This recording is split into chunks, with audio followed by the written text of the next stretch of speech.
I got to ask you briefly about the alcoholism, because you talked about it before, and people hear about it, you admitting the alcoholism that you went. But back at that point in time, that was pretty brave and pretty amazing to do, because that could have tanked you, could have had the public who saw you one way completely change their attitude about you. It's not like today where people are brave coming out about their addictions and victim is a thing.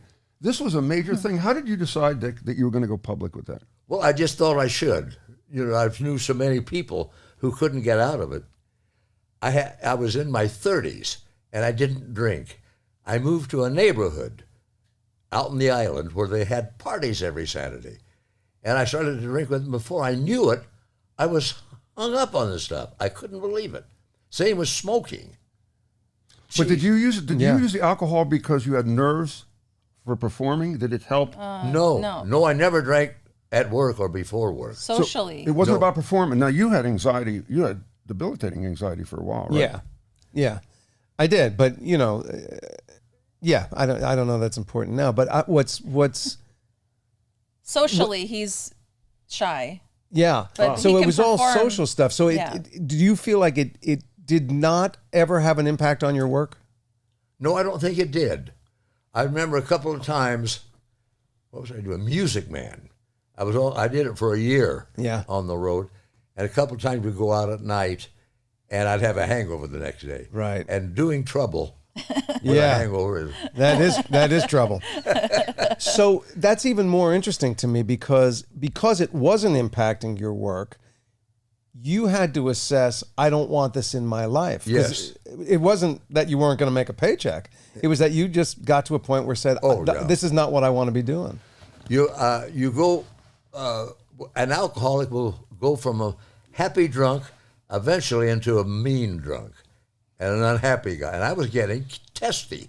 Yeah. And I just hated it. Well, you also, I read about you, a lot of the bios say you were a people pleaser and you realize you were a people pleaser. Oh, yes. And that takes a lot of energy and that takes a lot of exhaustion. And I guess in reflection, then you get home and go, why did I do that? Yes. I'm working so hard to do this. Does that feel like what you went through? Right. Trying to quit smoking was twice as hard. Have you ever smoked? I did shortly. I did briefly, and then when my daughter was born, I cut it out, and it was difficult. Oh, much worse than the alcohol. How long did it take? Forever. I'm still chewing still? The Nicorette. gum, the nicotine gum, and it's 50 years, I think. But I went to a place called Schick, where they put you in like a phone booth with a big tub of sand, and you have to sit in there and smoke an entire pack of cigarettes as fast as you can. And you begin to get dizzy and everything. And I finally finished it. They let me out, and I said, boy, that was... And I lit a cigarette. And so they gave me my money back. Wow. Wait a minute. They put you in a phone booth with sand. That was their whole act? That was the whole deal? That was how they were going to break you, and it didn't work. For people that don't know, you did a movie called Cold Turkey, which is about a town that's trying to go cold turkey on cigarettes because they're gonna be paid to do it. Was that while you were a smoker, after, before? It was, I had come to Norman with an idea for one guy, and he couldn't whip it, so he made it the whole town. We were both trying to quit. And he had a room full of local people. It was supposed to be smoke-filled, and everybody was smoking. One lady was not holding it right, and Norman said, no, you have to. And I saw his eyes. He smoked a pack of cigarettes. Oh, my God. But we finally both quit during that period.